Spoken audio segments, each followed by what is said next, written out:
Hey, what the hell are you doing walking around dressed like Star Wars? It's Comic-Con, you idiot. We're going to the Javits Center. Well, you're the idiots, because you three guys would never be walking together. Yeah, you're his boss, and you two guys are enemies. Yeah, bite me, Captain Kirk. Hey, whoa, come on. No, that's Star Trek. Yeah, that's two different franchises. Yeah, sorry, guys. She doesn't know. Nah, it's okay. I'm sorry you have to deal with that. Let's go. Oh, hey, come on. It's not worth it, man. It's not worth it. Not worth it. Hello, everybody. Welcome back to another episode of Fanzone Debate. Very exciting match for you. We got Chadwick Webb going up against Will Cohen. Excited for this. We haven't seen either of these guys in a while. Chadwick we did see in the event earlier this season, but Will we haven't seen in quite a while in the debate.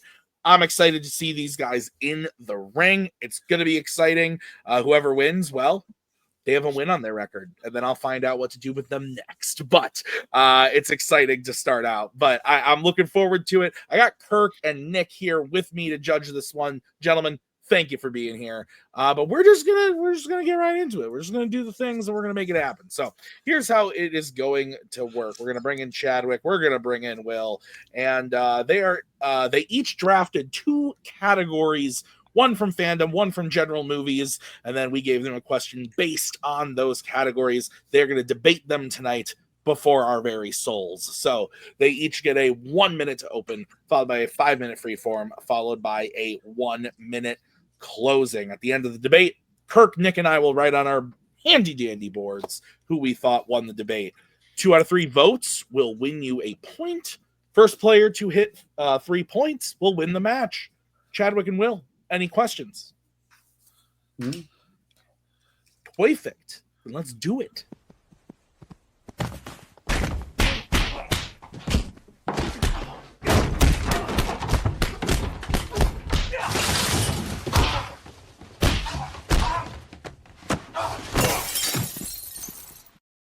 All right, we are going to kick this one off with the first category, which was drafted by Chadwick.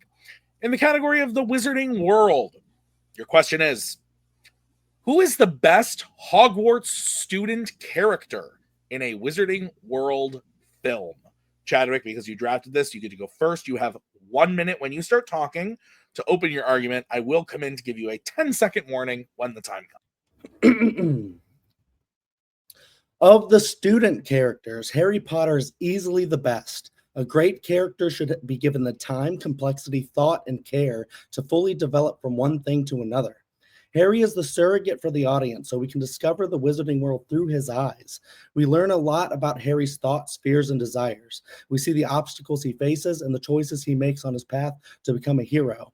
We also see his flaws and insecurities based on his childhood abuse and neglect, along with the pressure he faces to adhere to what everyone else wants him to be. It's awesome to see Harry make friends, build his repertoire of skills, and have adventures throughout the franchise. Through him, we get to experience far more depth and complexity than any other student character, except maybe Hermione and Draco.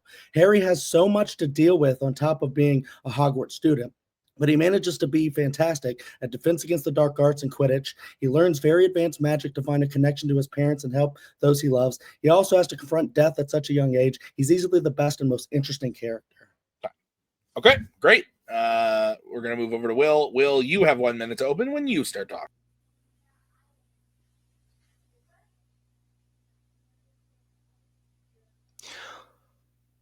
When I think about the best student, I think about the student that we actually see a clear through line for their progression, which is why I chose Neville Longbottom. Because when we first see Neville, he is a very meek, shy kid who is just constantly getting bullied. And by the end of the film, he is, he is being a leader. He is just being the pinnacle of strength and courage. He was, even when he was being taken out by Hermione by a petrification spell, he was still the only one to actually stand up to Ron, Hermione, and Harry before they went to go look for the Sorcerer's Stone. He has shown more courage, more pluck, and just been more graceful as a student than anyone in the franchise, which is easily why he's the best pick. Very quickly, Harry was pretty much given all of his opportunities. Okay. Harry versus Neville. 5-minute freeform when one of you starts talking. I will throw up a 1-minute warning when the time comes. Also, I will throw up a let your opponent talk if you're not shutting up and you're not letting your opponent talk. Just don't make me do it, because if you do, I'll have to send Nick to your house. He might look nice, but he's a bully. So 5 minutes when one of you starts. I mean, I know how you talk about there's like a clear through line that Neville has from a shy kid to confident leader, strong, whatever. But then you went back and you said, oh, wait, he's strong and like makes those types of choices in the first movie too. So maybe it's not like the best growth that you're talking about. Except when you see him getting taken out by that spell, by the time that he is that leader, he now knows how to defend himself where he didn't know how to defend himself before. So that's obviously a clear progression. Exactly. And you see the exact same thing with Harry throughout the franchise. You know, you see him make so many mistakes, but he learns from them. Every single film, he's learning something. Neville doesn't get the same opportunities throughout. Like you said, Harry's given a lot of opportunity throughout the films to prove himself, to show the progression of a hero. And Neville doesn't get those. Throughout the first half of the franchise, Neville's basically made to be the butt of the joke. He's a punchline. And that's exactly my point, though. He starts out as the punchline. He is getting bullied, almost right from the get-go. But then we actually see him get more and more confident, be able to perform more and more spells. He's the one sneaking around, getting Harry the gillyweed for the trial in the Goblet of Fire. He's the where Harry. Let's talk about Harry for a moment. Harry, sure, is essentially handed things. He is handed those opportunities. He is bailed out more times than not, or he's rushing into things headstrong without thinking about the consequences. That's exactly what I'm talking. Except he's not showing he's a great character by doing that. A good character knows when to think about things instead of rushing in headstrong. By the time he's rushing out and almost killing Draco with a spell he didn't understand, that's years later. He should have. That's what I'm talking about, is that you get a lot of flaws with Harry when he goes into the to the Department of Mysteries and has to like learn the hard way about not rushing into things. And then he gets his godfather killed, and then he has to learn. But in that he ends up learning that he is actually stronger than Voldemort. So, it's both a good decision and a bad decision, but he ends up learning from that. And then later on, it goes to show how, towards the end, when because he comes from being like an abused kid, like you talked about Neville being bullied and then being strong later. Harry goes from being bullied by his own people that are supposed to be taking care of him to at the very end having to sacrifice himself for the good of the world and everyone that he loves. Except that we actually know that a lot about Neville's backstory as well, but we don't, unfortunately. We do if you're listening. Because he loses his parents too. They're not dead, but they're clinically insane, and they're in a mental hospital. Unfortunately, let me finish this sentence first. Okay, they're in a hospital, so they're not raising him. Like Harry doesn't have parents. Also, he is afraid of his grandmother. He is terrified of seeing his own grandmother who is raising him. Therefore, we know that there's something going on there too. And yet he is still raising above too. I understand that, but we don't get to see any of that explored. And I think that's the big thing. Just because we don't see it explored doesn't mean it's not happening. But look, what I'm saying is in the books, we get to see so much more development of Neville as a character, about like what he thinks, like about what he fears, about his parents, and just like the emotions of that. The times in Goblet of Fire in the movie when they could have tackled that, they don't. They just make him a character to further. So Harry's that's a flaw. story. The movie has nothing to do with the character. I understand, but that does have something to do with the character, because it could be building. You're blaming the filmmaker on character development, and that's not. That's fair. what I'm saying. The character, the character is clearly being developed right before our eyes, to the point that he's taking out Nagini, and the fact that every single film that.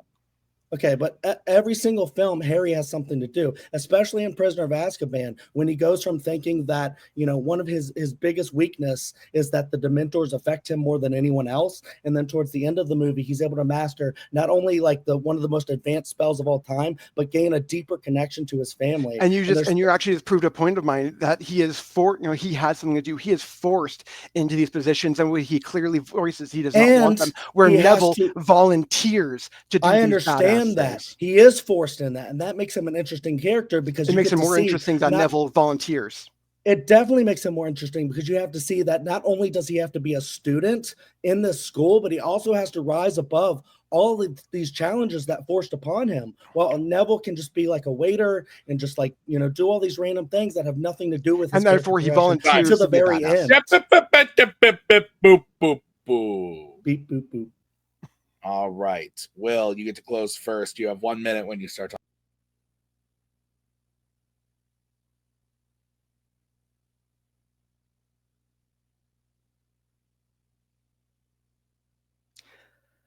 I'll reiterate, Harry is given these opportunities. He is forced into these roles that he has very clearly said that he does not want. He just wants to be a normal kid.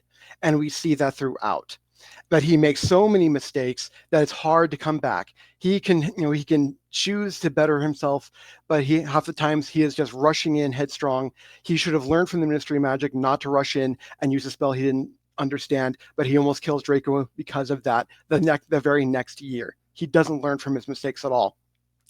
Whereas Neville does progress. He has a very similar backstory to Harry, and yet he is progressing. And let's face some big facts here. If he doesn't take out Nagini with the Sword of Gryffindor during that battle, that battle would still be going on. But because he is strong and just to find the courage within to take out Nagini like a boss, Harry wins. He hands Harry that win. Neville is better than Harry. Okay, we're going to move over to Chadwick. Chadwick, you have 1 minute to close when you start talking.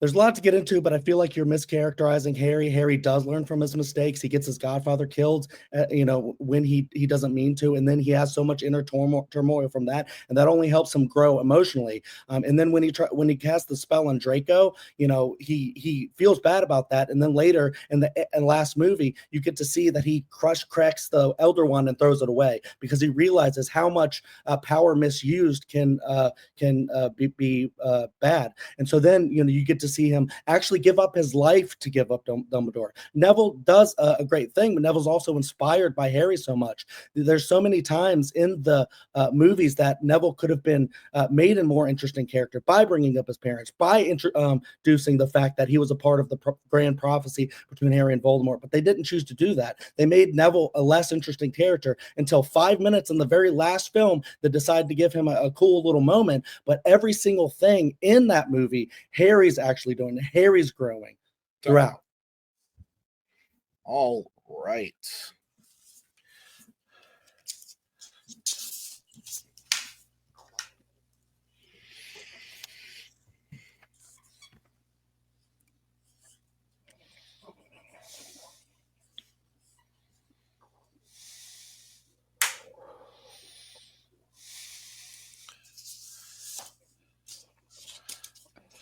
Okay.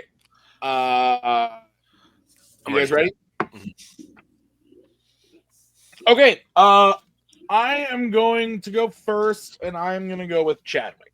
I thought Chadwick just overall gave me the better character, the more interesting character. I think Chadwick knows these movies so well, and I think he pretty much took down everything that Will said about Neville. And don't get me wrong, I like Neville. Neville's a great character, but I think Chadwick just kind of dismantled Will's entire argument pretty well. So, Nick, where are you going and why? First of all, before the question even started, Tim said something along the lines of like, at any moment I will throw up the graphic that says 1 minute warning. He like paused and it sounded like he said he was going to. Oh. It was really funny. But I agree with. I spent most of my time saying that joke because Tim said everything I was going to say. So, Chadwick, love Neville. Felt like the whole conversation was about Harry, and I think Chadwick did a good job defending that. Okay, Kirk, your vote does not count. Where would you have gone and why? Yeah, first of all, good first round. Was heated. I like to see that. Everybody's passionate about their arguments. But I also went with Chadwick. I think that Will did a good job. He had a lot of good shots at Harry, but I think Chadwick did a good job of kind of countering those and kind of turning them against Will's argument. And I think what really won me over too is that Chadwick pointed out like a lot of the stuff we know about Neville as fans of these stories comes from the books, and it's not Neville's fault. It doesn't make Neville a worse character, but if we're talking movies, he just doesn't get as much in the movies as he does in the books. So I thought that was a good point. So I was Chadwick.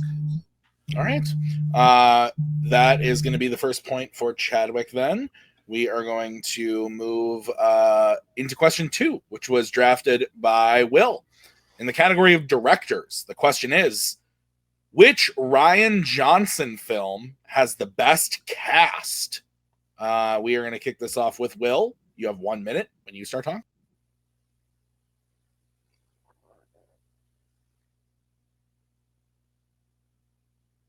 When I think the best cast, I think not only the best actors in the role, best actors overall, but the best actors in the roles and the best utilization of those, of that cast, which is why I went Glass Onion.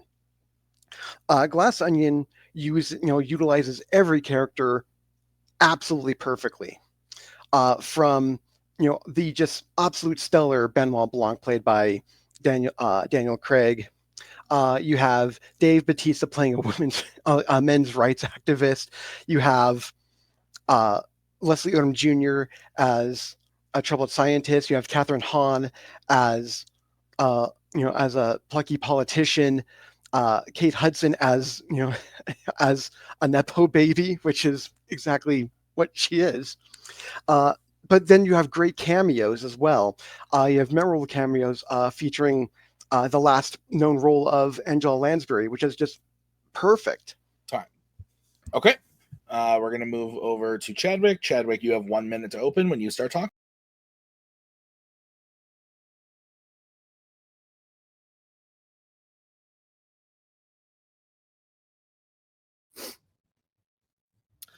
"2019's Knives Out had next level casting. Of course, it created the character Benoit Blanc, played brilliantly by Daniel Craig, who wanted to show his versatility by doing more comedy. He's the constant between the Knives Out movies, and the main character, Marta, pairs so well with Craig because the energy is different between them. Johnson thought Ana de Armas had a quality like Audrey Hepburn, where her eyes draw you in and you're immediately on her side. Conversely, Chris Evans also has a likable quality the movie exploits by making him the villain. He goes from having America's ass to being an asshole in this movie. Everyone in the Thrombey family plays someone you might know, as the script mirrors the division in America post-2016. Jamie Lee Curtis faces her real-life Nepo baby privilege with her character Linda. Michael Shannon, Don Johnson, and the great Toni Collette are all hilarious, spoiled, and entitled in this movie. Jaden Martell of It fame plays the perfect little young alt-right shitposter. Christopher Plummer is commanding as the big family patriarch. This casting is easily Johnson's best. Okay. All right. Knives Out and Glass Onion. 5 minute freeform when one of you starts talking.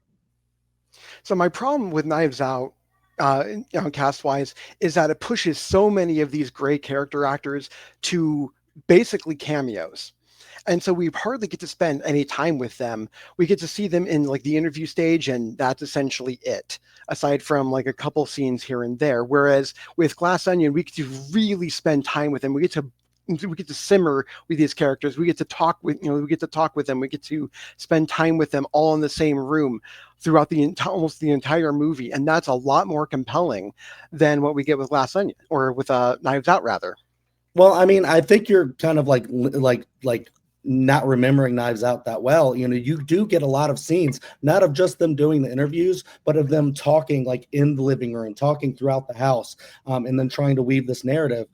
Glass Onion, the problem with that is that it just feels like it's copying a lot of the things that Knives Out did. It's not really inspired. Of course, it reuses Benoit Blanc, but then also you talked about Kate Hudson being the Nepo baby and playing that role. That's exactly what Jamie Lee Curtis did. So that feels like a copy to me. Except that we're not talking about the movie itself. We're talking about how the cast is utilized, and right. Jamie Lee Curtis barely has a lot. Barely has some speaking roles. The main people that we see on a constant basis are really three people. We see Marta, we see Benoit, and we see Ransom. Those are the three characters we spend almost the entire time with, whereas in Glass Onion we see a lot more interaction. We see Janelle Monáe doing a dual role, which is perfect. We see and she's interacting with everybody. She's interacting flawlessly with everybody, whereas Ana de Armas has been proven to be a great actress. Fantastic, sure, but she barely has chemistry with any of these people, because she barely has scenes with some of these people. She's not supposed to have great chemistry with all of them. She's supposed to be kind of like the force against them. So I think that actually works for her character in that movie. And it would be far more compelling if we actually got to see. Well, let Chadwick talk. You talk for a minute. That's fine. But you talk about like not utilizing people. I think you're absolutely wrong with Knives Out. I think it like weaves all of these characters throughout, because basically what they did is they created this great like family that feels like they've been a family for such a long time, where they're all individually great, but together they're kind of the worst. And I love how they were able to put the exact right people in all of these specific roles to flesh out this Thrombey family, including Christopher Plummer at the top, who feels like he's shaming them all as the big papa. One more point, and then I'll let you talk again. You talk about wasting potential. That's how I feel about Hugh Grant in this movie. He's only in like one scene, and this dude was just like in the conversation for an Oscar. And I'm like, talk about a misfire right there. You see, and you're actually proving my point here, because people are still talking about Hugh Grant in that cameo, whereas we barely talk about any of the supporting cast. Do we remember who plays Fran? Do we remember who plays like half the wait staff? No, but we do remember Hugh Grant. We remember Jeremy Renner being on, having his face on a hot sauce bottle. We remember Angela Lansbury and Kobe Bryant. Talk about all the characters that they don't use, that they but when you have to come in and they just don't use them. I think they're perfectly used here, because it's hilarious. It's hilarious having Angela Lansbury. I just don't understand. Okay, you're talking over me now. You got your time to talk. Now it's my turn. Angela Lansbury being one of the preeminent, one of the best detectives that we got to see for generations, talk to one of the best detectives of all time in this universe, is hilarious. That is just very poignant, and it's also very timely, having Kobe Bryant and Angela Lansbury in this right before they die. That's absolute perfect timing. I just don't understand. But people remember the cameos here more than they remember half of the cast in Knives Out. That's absolutely not true, but I don't understand how you make this big argument where it's like, yours are like cameos, but my cameos are great. And it's like, well, how can you have both? How can you hate it in the first movie? Because my cameos are more impactful. They're not at all. And mine are not cameos, is what I'm saying. I'm saying yours is not utilized very well. Also, you have him casting these people in the same roles that they've been cast time and time again. That's not correct. It is totally correct. You have Bautista coming in and being loud. You have Kate Hudson being airheaded, but not secretly smart. It feels like we've seen them in those roles before. It's lazy. Okay. We are going to start closings with Chadwick. Chadwick, you get 1 minute to close when you start talking.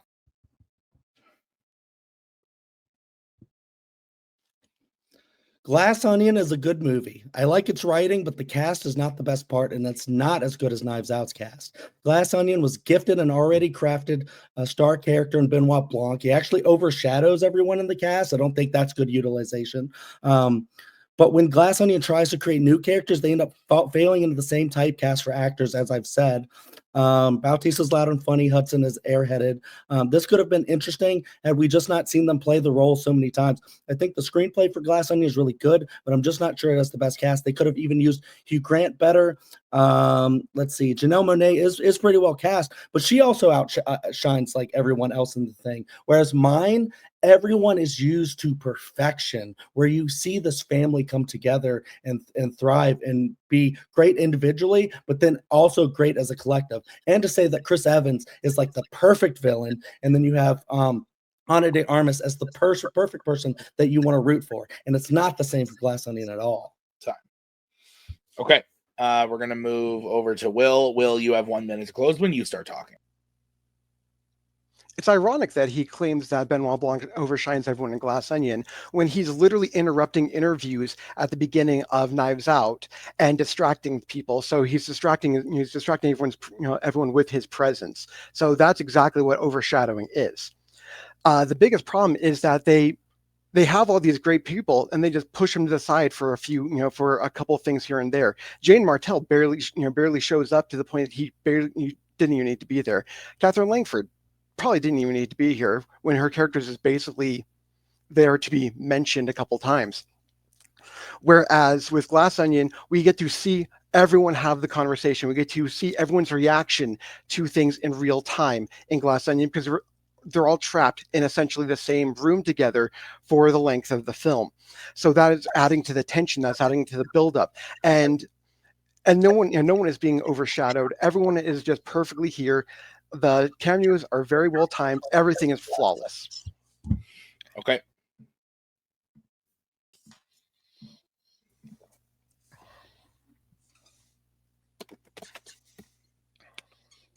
I'm eating pretzels during this power.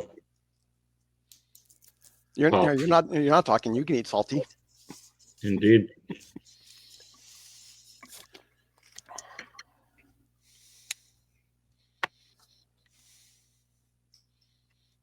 All right, we look ready.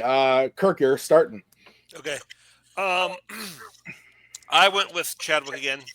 I think it came down to a lot of talk about cameos, and I think Chadwick hit the nail on the head. Will was focused on what everything in your movie's cameo, but here's a bunch of cameos that I think are great. And I mean, I'm sorry, Will kind of leaned into, hey, we remember all these. I totally forgot Hugh Grant was in that movie. And I can't give casting credit because people died after. I think that's I just can't give them points for that. Within the time frame of the movie. And I feel like my thing is, if Will would have focused more, I mean, he talked about these little roles that he talked about memorable. I don't think it was memorable, but he mentioned Janelle Monáe once, who I think was the big breakout of that movie. If we would talk about her more and focus more on her performance, we got a little more out of it. But yeah, I think Chadwick just had more ammunition in his gun this time. Okay, I'll go next. I agree with Kirk. I went with Chadwick. I thought similar, but a little bit different. I just felt like Chadwick gave me this kind of turned it like the question is, what is the best cast? And they both have really good casts, but I thought Chadwick gave me the better argument for the utilization of his cast. I agree with Kirk in saying like, yeah, all the names, you can list all the names and that's great, but I felt like Chadwick did the better job of kind of saying my cast is utilized this way by themselves and together. And I felt like Will did do a good job of kind of saying like this is who is in the movie. The cameos are memorable. This is like all of that stuff. But I felt like beyond who was in it, I didn't really hear like what are they doing in the movie? Why does it make it interesting until like right at the end? And I felt like Chadwick just kind of nailed that down. So Nick, your vote. I also voted for Chadwick. I thought that one point that you two, because I agree with everything you two said, but one point you didn't mention was Chadwick mentioning how Glass Onion, by the way, two of the most overrated movies ever of all time. But thank you, Kirk. I like it. But Chadwick saying that the actors in Glass Onion are kind of just playing the same type of roles they always get, whereas Knives Out did something different with their actors, and even the good parts, like the good character moments in Glass Onion, are kind of just do-overs from Knives Out. But yeah. Okay. All right. Well, Chadwick is up 2-0. That means Will needs to hit this next one in order to send it or to keep the match going. So the next question was drafted by Chadwick in the category of horror. The question is, what is the most entertaining death in a Final Destination film? Chadwick, you're going first. You have 1 minute when you start talking.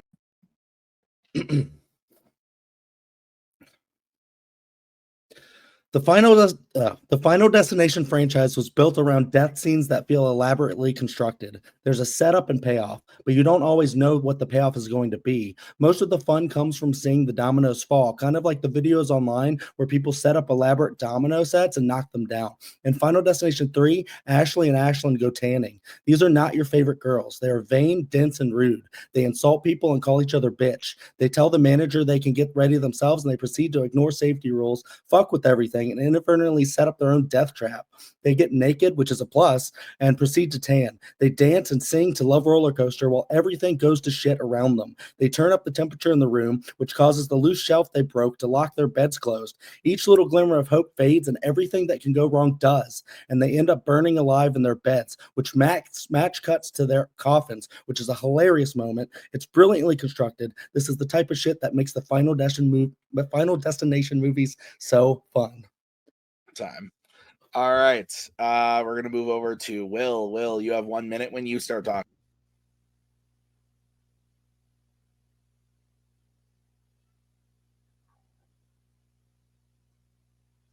So I chose Carter from the Final Destination 4, because it's really fun watching just straight up assholes get their comeuppance. Carter is just very clearly a racist. And so he decides to get back at the African-American security guard who he thinks essentially is responsible for killing his wife. He's going to burn a cross on his lawn. But then we get to see those chips fall. We get to see how how this tow truck that he's driving starts driving away. We get to see him get latched under it and start to get dragged. We get to see him catch on fire while the back on the truck says Destiny Towing, which is absolutely hysterical. We get to see all of this happen, and then it cuts to a cartoon character running around in a circle, yelling, "My ass is on fire," showing that the filmmakers don't even care about this guy. This is hilarious. Time. Okay. 5 minute freeform. When one of you starts talking. Will, I mean, you basically just talked for longer than the scene actually is. You said the filmmakers don't care about the guy. I don't really think they cared about the scene all that much. Like, this whole movie is basically trash. And this scene, while it is funny at times, it's just so not well constructed, not elaborate at all. Everything looks fake. And it's just over so quick, you can barely enjoy it. First of all, you can't talk about fake, and then you can't talk about anything looking fake in these movies, and then brag about how your characters have breasts. Those things look like Nerf balls. Those are just horrible. The entire your entire scene takes too long. We understand where things are going to be going. We understand how everything is going to be going. We've seen these kind of things before. Hell, there was a tanning bed scene in I Still Need You Did Last Summer. We understand how things can go bad. No one remembers that one, though. Like, no one remembers that one. Everyone remembers this scene. And you talk about everyone knows where it's going to go. Maybe not, but ultimately it doesn't matter, because the journey is the great point. It's not where it goes. And no one expects, after they catch on fire and burn to death, that it jump cuts to their coffins, which is, I think, funnier than anything in your scene, to be honest.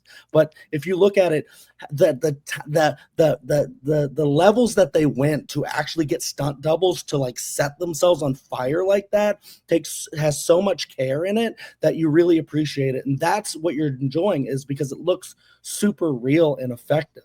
But it takes too long to get there, though, is the problem. Why?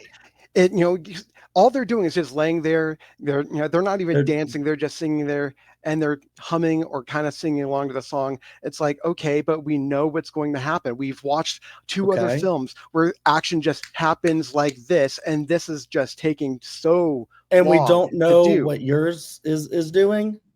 Like, as soon as it gets caught on the thing, mine, the action starts right away. We see the tow truck going, we see him running, and we see him dropping a cross that he's about to burn to go try and catch his truck, which is playing "Why Can't We Be Friends," which is a better song choice for this scene, given what's going on.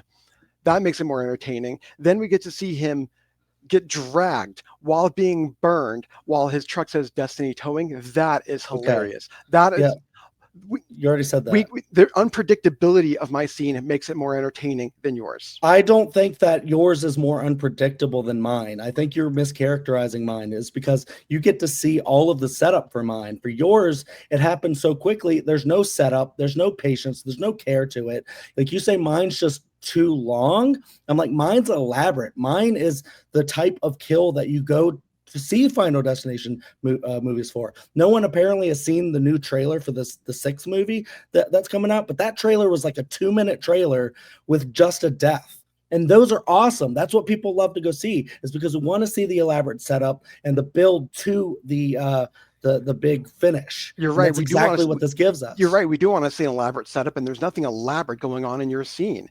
Why not? They're just they're putting a drink down and cranking the dial up a little bit. That's elaborate? Mm-hmm. No, that is far from elaborate. They crank up the dial. They put the drink down. They're not supposed to have drinks in there. That drips onto the thing that malfunctions. That starts to rise the heat in the thing, and then the actual kill when we get it is that and the fact that they forgot their iPod, so they change the CD and lean on the shelf that breaks. They're just basically doing everything wrong and setting up their own fate.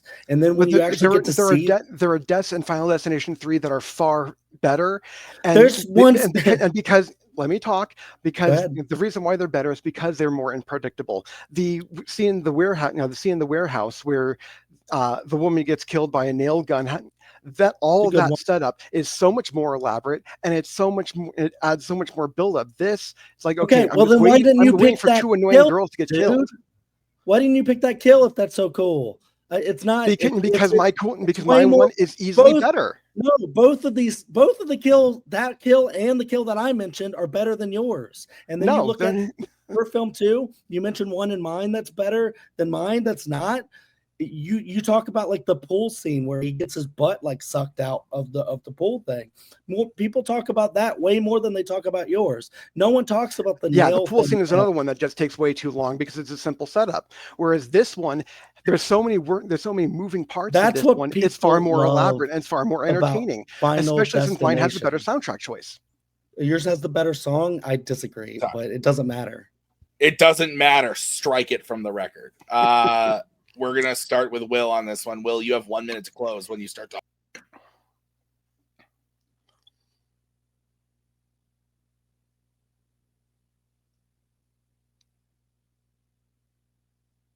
The fact that we cut from their death to their funeral shows that that we are supposed to feel at least somewhat sympathy, some kind of sympathy for those characters.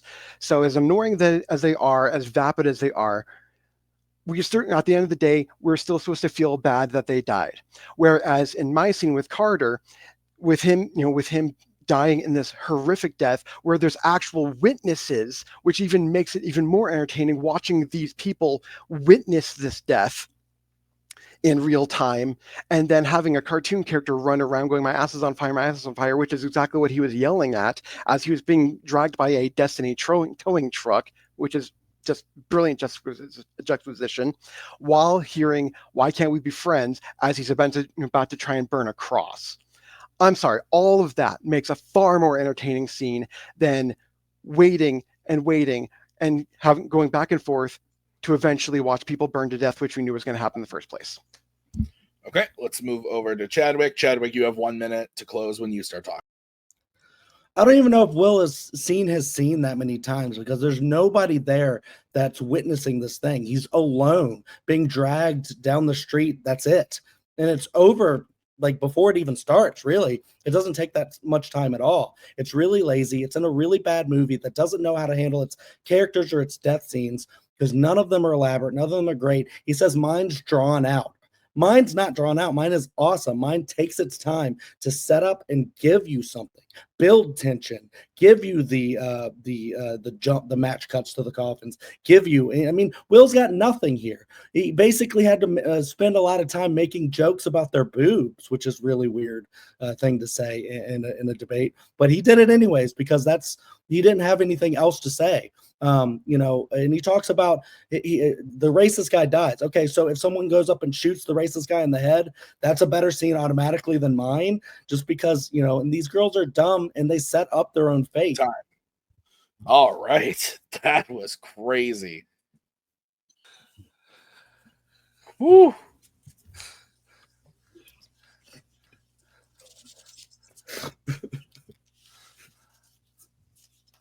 Anna took my pretzels. Oh, You don't look happy. She said I was eating too many of them. Anna, good job taking care of him. What kind of pretzels were they? Just like regular, like mini. I like those seasoned ones. The twisty twist seasoned ones. I can't think of the name. I can't think of them right now either, but I know. Like the big red bag. You know what I'm talking about? Yeah. Now I'm craving those. Thanks, Tim. Yeah, they're delicious. Okay, Nick, you are starting this one. Don't know much about Final Destination. I think I've seen a couple of them a couple of times, over and over. Like I haven't seen them over and over again. If anything, I've seen them once. But it sounds like Chadwick is very familiar with the franchise, and I voted for Chadwick again. Sorry, Will, but especially in this debate, it sounded like Chadwick just knew his scene, knew how to describe his scene to me in a way that was interesting and not. It sounded like the debate was like, is Chadwick's scene drawn out or is it building tension and does it pay off? Chadwick convinced me that it builds tension and pays off, whereas Will's is over too fast. And I really liked his point at the end that says, like, just because a bad person got their comeuppance, if they died in a different way, does that make it better than mine? Like, I was like, yeah, that's a decent point. So, like, I thought Chadwick made a lot of great points, but that's why I voted for him. Okay, Kirk. I'm also not a big fan of this franchise, but when I talk to people who are, and I listen to them talk about what they like about it, it is the elaborate kills.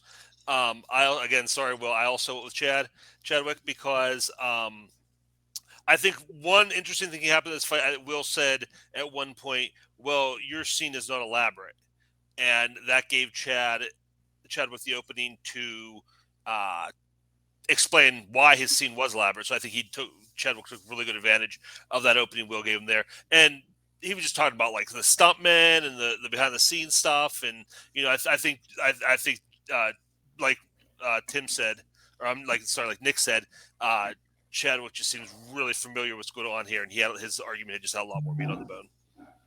Okay. I also went with Chadwick. Pretty much for all the same reasons you guys did.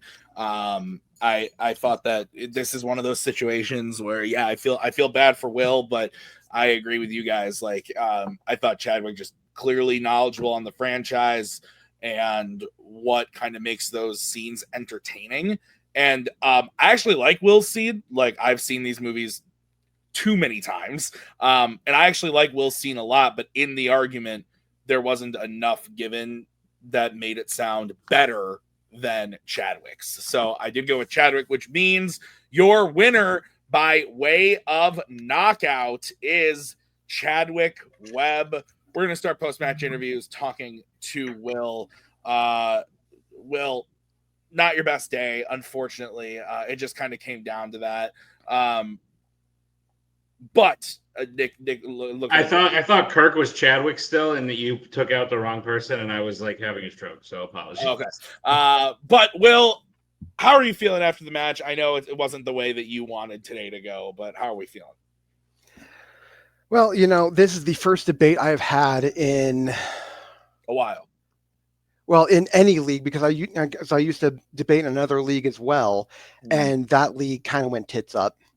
And so this is like really the first actual debate I've had in like 2 years. Yeah. And so I'm really rusty. Yeah. Normally I can usually make some kind of point. Yeah, I don't know. I know this wasn't my best day. A lot, between things that happen, behind the scenes with me versus like the actual thing, like external factors really make things can really make things hard. And when you're and I've said this before, when you're trying to make the subjective objective, when you're not the best at it anyways, that's hard to do. Chad is a good debater. I've debated him in that other league a few times, and I think I've only beaten him once. So this is it's not necessarily a surprising result. I just thought I would have gotten at least 1 point or at least 1 vote, and I just didn't. But what the judges saw versus what sometimes would have said. You can't win them all. So, and I'm proof. I haven't won a single one. So it is what it is. And honestly, and Chadwick going into this match was also not a single win on his record in this league either. So this was going to be, we knew that coming into this one, it was going to be one of your days, and Chadwick just kind of came in with a vengeance. I do think rust is definitely something that plays into it.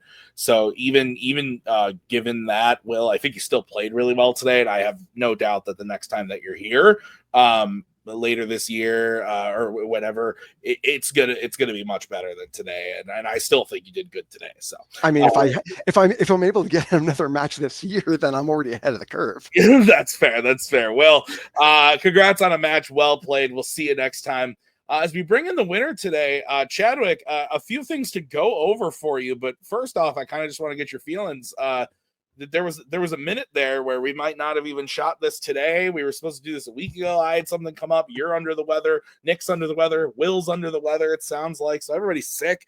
And yet you came in, you persevered, and you won in pretty spectacular fashion. We'll go over some more stats in a minute, but how are you feeling? Well, I will say, I owe it all to Hall's cough drops, apparently, because they gave me because I wasn't coughing the whole time. That's a plus. But yeah, I'm friends with Will. I really like Will. I talked to him quite a bit. I have faced him, and he's a much better debater than I feel like he did show today. And so much so that I was worried going into this, a lot. I was like, I got to go up against Will. He really knows how to come out and throw out some like crazy shit that like you're not prepared for. And then he can really win some points on you. And I was just so surprised because I did prepare for this, pretty well. And I was just so surprised that, I got like all the votes. I think had Will gotten one of the things, I think we probably would have been going to a speed round, just because I know Will's a lot better than that. I feel so like, I guess lucky, I don't, because it's one of those things like, you do want someone to come at you really hard. I do think Will did. Like, I think in that first round, I felt like it should have been like a lot more even with the votes than it actually was. But, that's just my perception of it and everything. But yeah, Will, I think, still gave me a run for my money. And, I'm still happy to have the win, of course, because, I was afraid I was going to be in Will's position right now and be the lowest ranked in the league and be like, oh no. So, Well, that's not the case. And Chadwick, actually, this, like we said, this is your first win on the record, your first knockout because it's your first win. But you also played it. You said it. You played a perfect game. You got every vote out of the first three, and that's a perfect game. The only other people who have done that, Bill Carriola, Cody Newberry, Brian Michaels, and then myself and Kirk. So you've added your name to a list of 4 champs and 1 champ contender. So it's not a feat that many have done. And so really, really impressive stuff. This does mean that you're not in a title picture currently, but you will be coming up later this year. So this is really exciting stuff for you, Chadwick. It was great to be here, to be a part of it, to see it. Who knows? I've been saying this a lot. I was like, maybe this is the year of Rue. Maybe this is the year of this. Maybe this is the year of Chadwick. Because I've been saying for a while. Maybe. I mean, every match you've played really well. You've gotten very unlucky, just going up against people who are very good, and you finally got the win on your record. And I think it's well deserved. And I'm excited to see what you do next. So, Chadwick, congrats. Go ahead.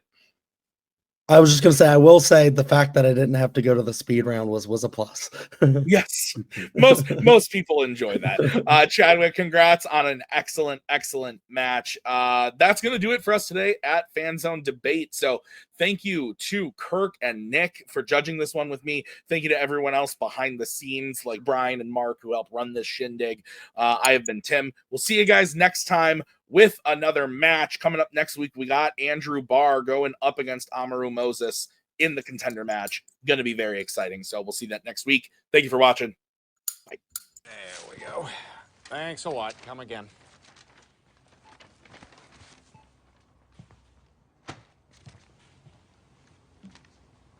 Hey, I won't forget what you've done for me here today. I would prefer that you do.